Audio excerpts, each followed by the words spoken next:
And it looks like we are live. It's Mary Alice Curran. I happen to be in Connecticut right now. And I am so happy that we are able to focus today on cyber seniors because it is and it has been one of my very favorite examples. And when I work with school communities, I constantly say, when they say, what can we do right now? Well, the right now is cyber seniors. So Kasha Cassidy is joining us from Cyber Seniors today. I am so excited that you are going to share the story of cyber seniors, the work that you're doing. And I also want to make sure that people know that you are a part of our upcoming Digital Citizenship Summit on February the 12th in partnership with the California School Librarian Association. And I feel like today we'll kind of get a tasting of what your session will look like, but really to give people an opportunity to see why they need cyber seniors in their community. So I'm going to let you take it away. Okay. So yes, Cyber Seniors is a organization that matches tech-savvy young people, basically teenagers, high school students, university students, and we pair them with senior citizens that want to learn how to use technology.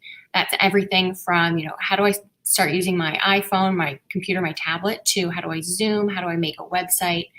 And the program really started almost 10 years ago now when my sister and I were in high school, and we saw how much joy the internet brought our grandparents. They had family who were living all around the world, and they needed to be able to use Skype, email, and their computers in order to communicate with their family. So we saw how much they loved being able to Skype with our cousin. They were at all of his piano recitals and soccer games. And we wanted to make sure that more seniors were able to have that joy in their life. So we started visiting retirement homes and teaching seniors how to do really basic stuff like email, Facebook, Skype.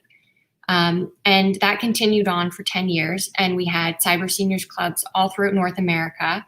And we were doing quite well. We were getting our foot in the door.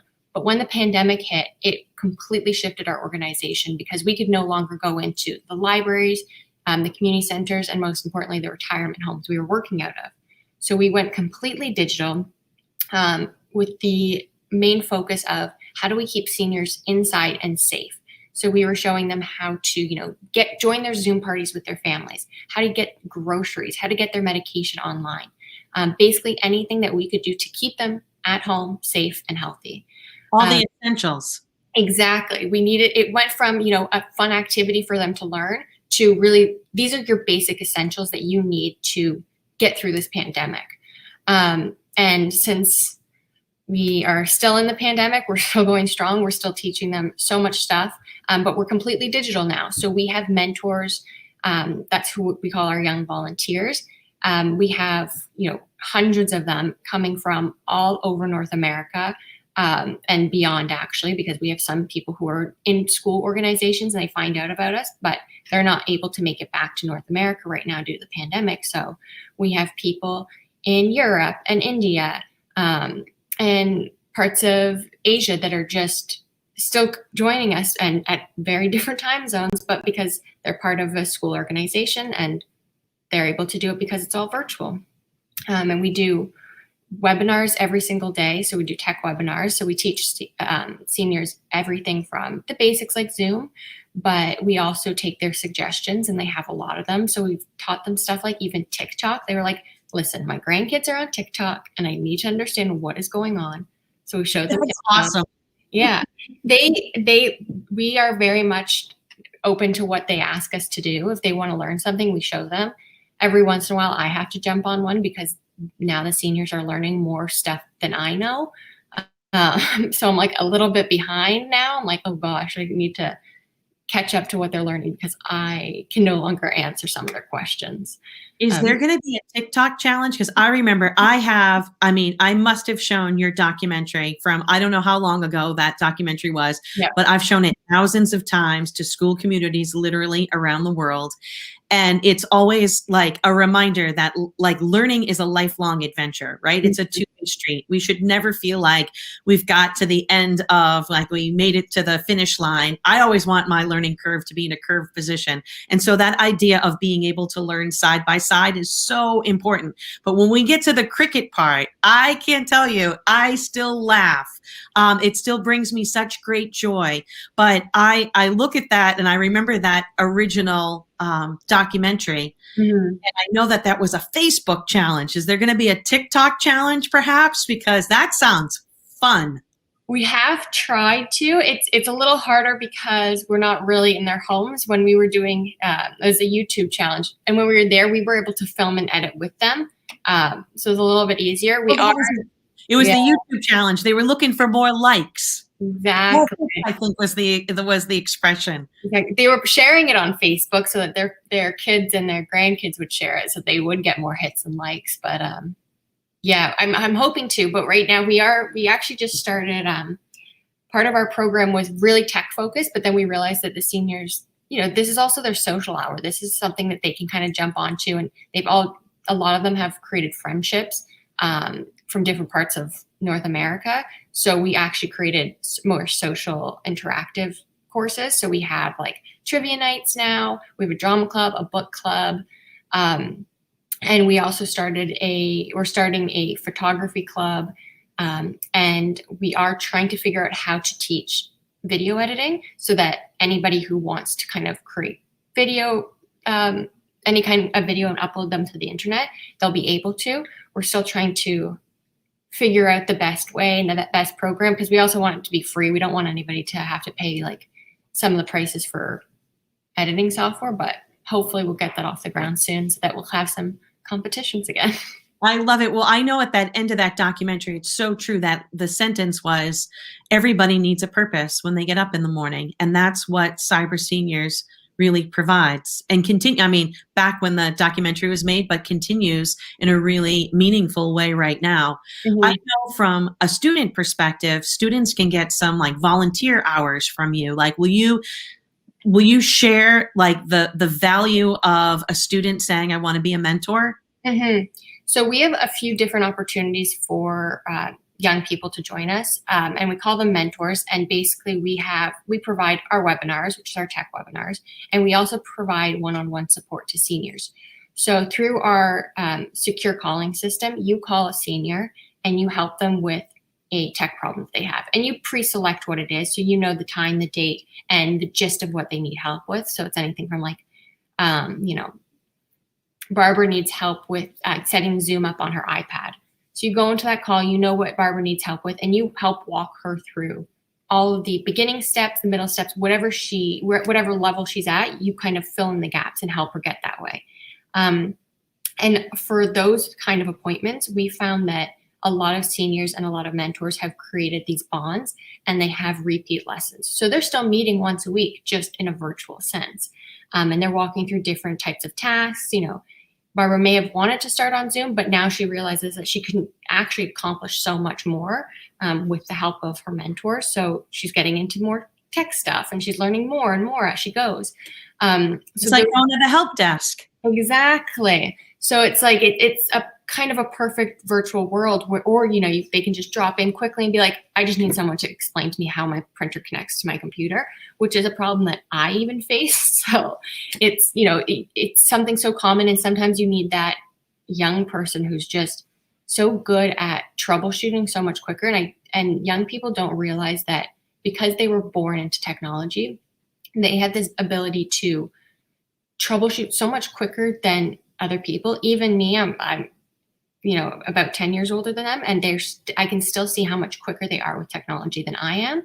So I always explain that to them. I'm like, you think you may not be tech savvy, but compared to like anybody older than you, you are just light years away. And it's the ability to even just quickly Google that makes you and realize what's real and what's not, and what will work and what won't. That ability is just so valuable, especially to someone who didn't grow up using technology, who thinks that possibly pressing that one button might cause their computer to blow up. So that's why I'm like, these young people might be like, I don't know, I'm not really tech savvy.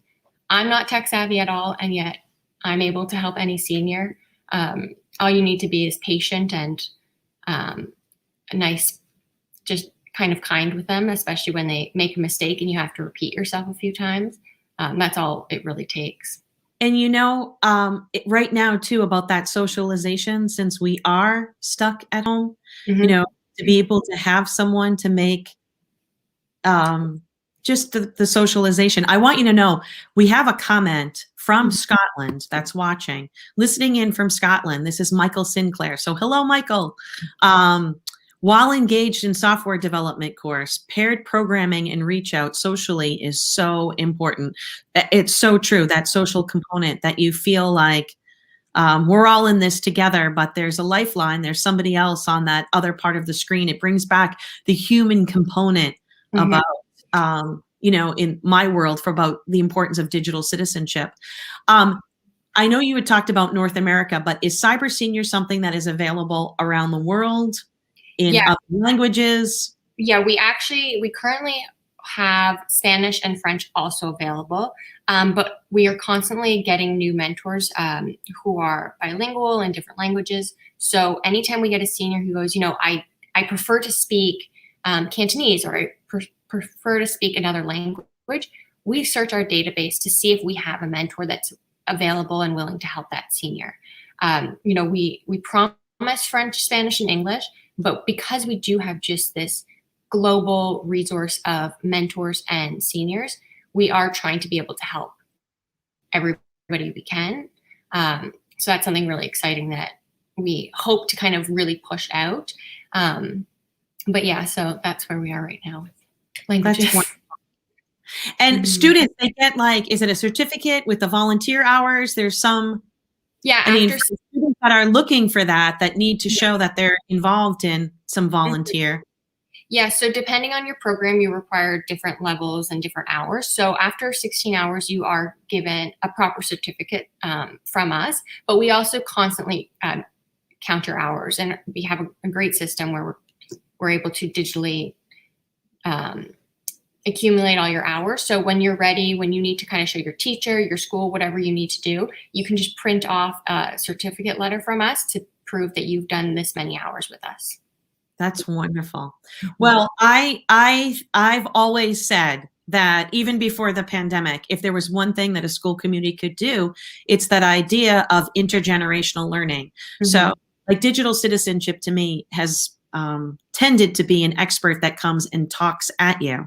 Mm-hmm. And whether that's the students or the parents or the educators to do some professional learning, but let's change that narrative. And instead of talking to anyone, let's learn alongside each other. And that be done obviously not in face to face, but right now it's so easy to be able to learn side by side virtually. And for socialization and for people that are feeling isolated as well, for students to be able to do something that is so positive, mm-hmm. That's going to make a positive impact, not just in their community, but in other communities. I'm thinking that these mentors might be connected with seniors in different areas. Yeah, so we have, because we're North American wide, we have Canadians and seniors, and we have a lot of Canadian mentors and a lot of American seniors. It is a good mix. It's about 50-50, but that tends to be how it shifts more. So yeah, you have somebody, we have seniors who live in the same neighborhood and just are meeting for the first time on our program. Or we have seniors who are, living in different countries and they're meeting and they're developing these friendships. But also when it comes to mentors, it's the same thing. We used to really be concerned about senior social isolation, which is still a huge problem. But now everybody's facing social isolation. You can be at home and be with your parents, but that doesn't mean that, you're a teenager. I get it. Maybe your parents are not the people you want to socialize with all the time. So being able to jump on a call with a senior and kind of get their perspective, they like to talk about their lives. They like to give you advice, and it's really a two-way street. You're helping them, but they can also help you. And as long as you're open and you're willing to kind of help out, you can gain so much more from this route than just service hours. You're really gaining a mentor both ways. These seniors are really quite happy to chat your ear off, give you some advice. They are a grandparent to everybody. So That's wonderful. And we all need more of that in our lives, honestly. And there's something about with our grandparents, this art of storytelling, and that I just, no matter how old I am now, still thoroughly enjoy to hear stories. And how you just described it, it's a two-way street. Like everybody's learning and everybody is benefiting from this partnership. Mm-hmm. How can people get involved? They can go to cyberseniors.org, and we have a button that they can press, whether they're seniors or students, to easily get involved. So if you're a senior, you can either join one of our webinars, or you can schedule yourself a one-on-one call. We also have a 1-800 number that any senior who is not tech savvy enough to get onto our website can call, which is 844-217-3057. And if you are a youth and a tech savvy person, you can also go to our website, and there's a button right below all the senior tabs that say tech savvy youth. And you can just press that button. And basically the way we bring you in is you are trained by us, which is also kind of a nice perk. You can put that on your resume. You can put that on your any kind of application you have that you've been trained to work with senior citizens. And you do a little bit of a training module. It's a bunch of videos with my face on it. So you might get sick I've of actually me. taken it. Anytime I talk to someone after they've done those videos, I'm like, I'm sure you're sick of me by now, but I'm back. Well, it's self-paced, which is wonderful as well. So it makes it really accessible, that when the timing is good for you, that you can take that training. Exactly. Yeah. It's like a 10-minute video. You have to do 8 10-minute videos. So do one, walk away, come back when you have the time to kind of power through them.